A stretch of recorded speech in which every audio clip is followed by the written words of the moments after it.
In this session, we're continuing to talk about specifically the mind's eye. And the first thing that we're going to do is to review definitions.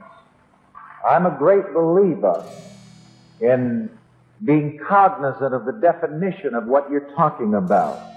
This whole series is about visualization. So again, let's address ourselves to the meaning of the term visualization. Visualization is seeing and feeling yourself in your own mind, already being, doing, and having the good that you desire. Visualization is deliberate, positive, creative dreaming of things into expression. Visualization is using the imagination consciously and willfully to be what you want to be, to do what you want to do, and to have what you want to have. Let's talk about the mind's eye, and let's review the definitions for the mind's eye from the last session. When we talk about the mind's eye, or the eye of the mind, we mean the esoteric visional faculty of God in man, which sees mental images into manifestation. The eye of the mind is God in creative action through the imagination of man. I like that. And I want you to say to yourselves, God creates through my imagination. Come on. God creates through my imagination. Remember that. It's good to know that. God creates through my imagination. Say that again. God creates through my imagination. That brings us specifically to this session's lesson, titled, In My Mind's Eye. And there's a verse of Scripture here from Romans, the 4th chapter and the 17th verse. As it is written, I have made thee a father of many nations, before him whom he believed, even God, who quickeneth the dead, and calleth those things which are not as though they were. I want you to pay particular attention to the words, calls those things which be not as though they were. Because here is the key to what imagination does. Here is the key to what visualization does. When you deliberately visualize something, you are calling those things which are not materially as though they were. And that is a creative action of God. Referring again to a recent testimony here about visualization, you remember the lady said that she went to custom order her new Lincoln Continental, and she told the man the color combinations that she wanted and the colors of the upholstery and various other features. And the man said to her, that's not in the book. To which she replied, what? But it's in my mind. So what was she doing? Calling those things which were not as though they were. And this is a very important point to remember about the modus operandi of visualization, the modus operandi of imagination. I was reviewing the tapes from the last videotaping, and I heard Mrs. Jackson testifying about how she visualized going on that trip to Los Angeles with me, and she saw herself in Los Angeles. She just visualized the trip. What was she doing? Calling those things which were not as though they were. And in a few days, somebody that she had worked for years ago wrote her a letter from Los Angeles and sent her $1,500. What you see is what you get. Visualization is one of the most amazing techniques that you can use to be what you want to be, to do what you want to do, and to have what you want to have. And I suggest to you that you practice it until you really master it. After a while, you will be able to actually see yourself seeing things into existence, creating things by your imagination. And you will learn how to consciously and deliberately see things and speak things into existence. But it takes practice. And may I suggest to you also that the art of visualization is a skill to be developed. I want to say this again and have you write it and repeat it after me.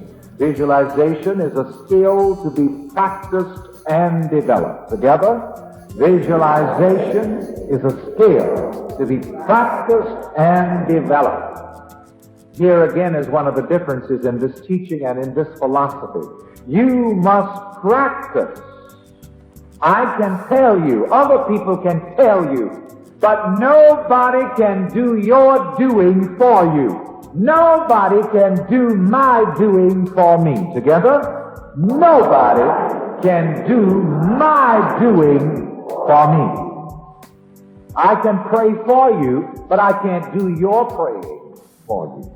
I'm recommending to you again one of the best writers on the subject of visualization that I know of is Neville. Ask for anything by Neville, particularly Resurrection. Get that book and never stop reading it. And we have had people to use visualization that had never been exposed to it before, and I mean they just got immediate results. One of the things you have to be careful about in visualization is not to have any stress or strain about it. Visualization should be done with effortless effort. How should it be done? With effortless effort. It should always be pleasurable. There should be no force about it whatsoever. The visualization treatments that we've practiced together here in these classes have really been wonderful, so much so at the end that I just get carried away. And really I drag my feet on coming back because I usually end up out on a beach. And you know, the vision goes before you, and it will come again and receive you unto itself, so that where I am, there you may be also. That particular verse of Scripture means that when you visualize something, you send your messenger before you. The vibrations of your visualization goes throughout the universe. The vibrations of your visualization go throughout the universe and brings shape and form to what you visualize, and leads you across a bridge of incident to the materialization of whatever you visualize. And many times it happens in strange ways, like the lady who visualized the trip to Los Angeles, and an employer from years ago, just out of the blue, sent her the money. You know, your vibrations are always drawing things to you anyway. If I be lifted up, I will draw all men unto me.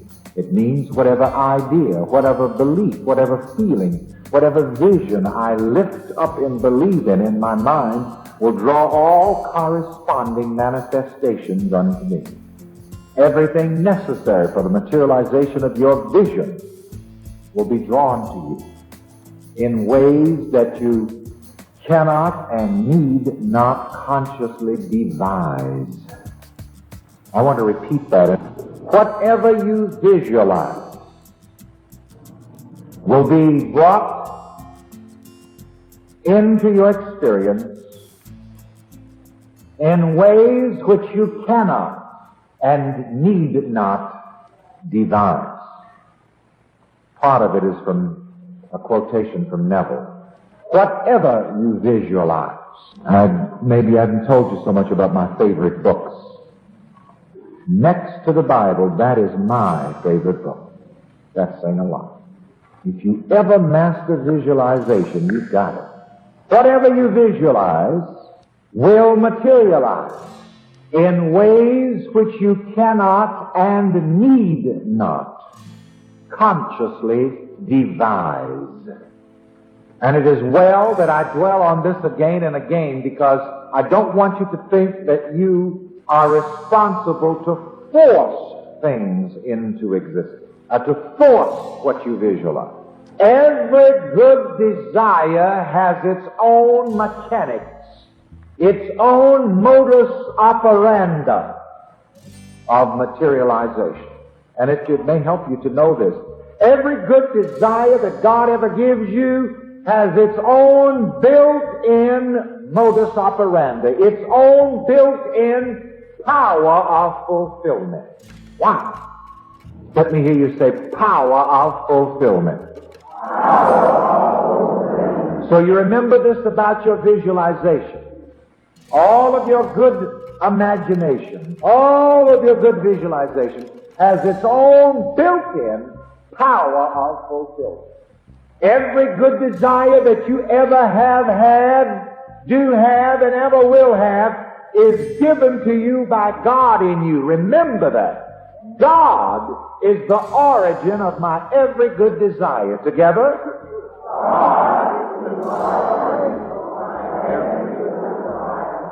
God is the power of fulfillment of my every good desire.